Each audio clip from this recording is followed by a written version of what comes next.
और इस वक्त एक अहम खबर आ रही है। सुप्रीम कोर्ट में पहलगाम हमले को लेकर एक याचिका डाली गई थी, जिस पर सुनवाई करने से देश की सबसे बड़ी अदालत ने इनकार कर दिया है।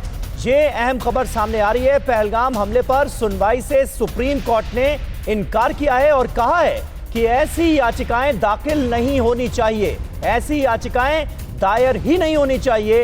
ये सुप्रीम कोर्ट ने दो टूक टिप्पणी की है इस पूरे मामले को लेकर और पहलगाम हमले पर सुनवाई से सुप्रीम कोर्ट ने इनकार कर दिया है। कहा है कि आतंकवाद के खिलाफ सब एकजुट हैं। सुप्रीम कोर्ट की यह बड़ी टिप्पणी पहलगाम हमले पर सुनवाई से इनकार करते हुए देश की सबसे बड़ी अदालत ने यह क्लियर कर दिया है, यह साफ कर दिया है कि ऐसी याचिकाएं दायर ही नहीं होनी चाहिए और आतंकवाद के खिलाफ चल रही इस लड़ाई में सब एकजुट हैं। पीयूष पांडे हमारे संवाददाता हमारे साथ मौजूद हैं। पीयूष, क्या हुआ इस याचिका को लेकर? अभी अभी हमने अपने दर्शकों के सामने सुप्रीम कोर्ट की वो टिप्पणी रखी।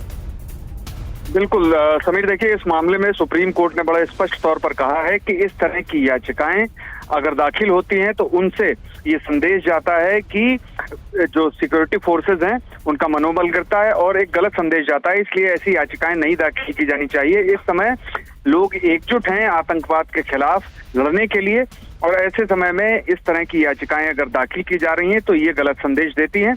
और ये कहते हुए सुप्रीम कोर्ट ने एक बार मौका दिया याचिकाकर्ता को कि आप याचिका वापस ले लें।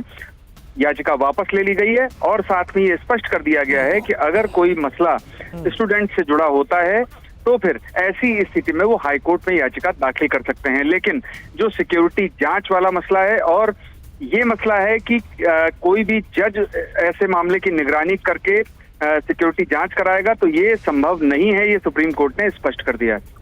शुक्रिया पीयूष आपका इस जानकारी और इस अपडेट के लिए। हर भारतीय आतंकवाद से लड़ने के लिए पूरी तरह से एकजुट है। ऐसी याचिकाएं दायर ही नहीं होनी चाहिए। आतंकवाद के खिलाफ जो लड़ाई चल रही है उसमें हर भारतीय एकजुट है, एक साथ है। पहलगाम हमले पर यह कहते हुए सुप्रीम कोर्ट ने जो याचिका डाली गई थी उस पर सुनवाई से कर दिया है इनकार।